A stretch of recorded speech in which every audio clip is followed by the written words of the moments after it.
Permintaan kepada Komisi Penyiaran Indonesia, KPI, dengan hashtag boykot Leslar, heboh di dunia maya sejak Lesti Kejora cabut laporan Rizky Bilar.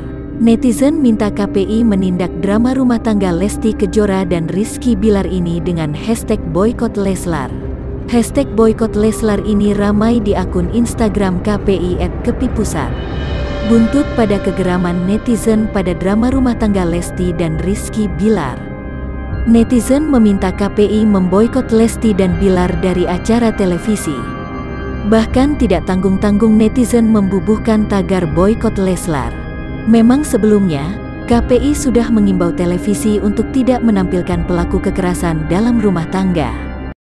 Pada prinsipnya siapapun yang menjadi pelaku kekerasan dalam rumah tangga yang secara jenis kekerasannya kekerasan fisik, kekerasan psikis, verbal, non-verbal maupun penelantaran, bagi kami tidak ada toleransi untuk kemudian diberikan ruang di ruang-ruang siar kita baik televisi maupun radio.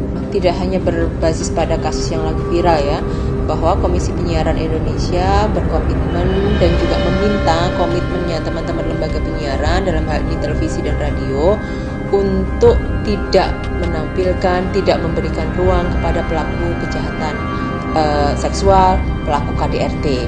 Ini juga sudah kemudian dilakukan oleh KPI. Himbauan ini bahkan kalau teman-teman ingat semuanya ini sejak kasusnya SC yang keluar dari penjara, diglorifikasi, dan kita sudah sampaikan himbauan untuk tidak menampilkan yang bersangkutan di layar kaca.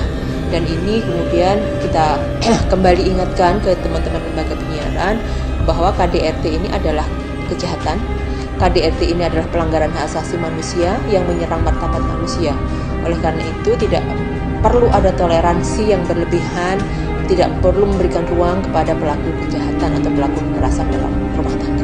Jadi terlepas siapapun itu, apakah itu individu yang sekarang sedang dibincangkan oleh publik secara masif atau bukan, pada prinsipnya siapapun yang menjadi pelaku kekerasan dalam rumah tangga yang secara jenis kekerasannya kekerasan fisik, kekerasan psikis, verbal, non-verbal maupun penelantaran, bagi kami tidak ada toleransi untuk kemudian diberikan ruang di ruang-ruang siar kita baik televisi maupun radio. Jadi tidak ada waktu yang kemudian pembatasan dan lain sebagainya. Kecuali konteksnya tentunya berita. Teman-teman di industri penyiaran dalam konteks jurnalistik perlu cover both side. Dia sebagai narasumber program berita untuk kemudian dikonfirmasi persoalan penegakan hukum yang sedang berproses sekarang. Nah, itu bagian dari pengecualian ketika dia muncul di layar kaca. Bahkan hari ini footage yang bersangkutan kan tetap banyak kemudian muncul di layar kaca, tapi posisinya tidak untuk diglorifikasi, tidak ada batasan, tidak ada apapun, tapi ini menjadi komitmen bersama bahwa isu ini isu yang kemudian cukup berbahaya bagi publik. Kalau televisi, radio menampilkan yang bersangkutan ataupun pelaku KDRT, maka kekhawatiran kami akan berdampak pada persepsi publik yang menganggap bahwa KDRT ini adalah kejahatan yang biasa saja, yang lumrah, yang kemudian pelakunya bisa dengan bebas untuk tampil dipuji-puji, dipuja-puji di layar kaca, diglorifikasi. Ini yang kemudian tidak boleh disampaikan pesan ini kepada publik. Publik harus diberikan pesan bahwa ini adalah kejahatan serius. Yang kedua, bahwa kalau ada tindak kekerasan dalam rumah tangga, maka harus segera dilaporkan. Apa yang dilakukan oleh korban hari ini dalam kasus yang sedang berproses hari ini, itu perlu kami apresiasi dan kami berikan dukungan. Kenapa? Karena yang bersangkutan cukup berani melaporkan. Karena selama ini KDRT itu dianggap sebagai konflik rumah tangga, tidak perlu kemudian dibawa keluar dan lain sebagainya.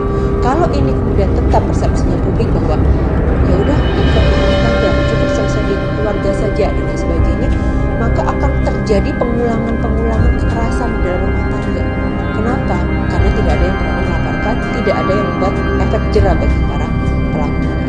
Kami di Komisi Penyiaran Indonesia, karena tugas kami mengawasi televisi dan radio, maka kita meminta jangan sampai televisi dan radio ini menjadi medium untuk kemudian terus menguatkan tindakan kekerasan dalam rumah tangga ini semakin banyak terjadi.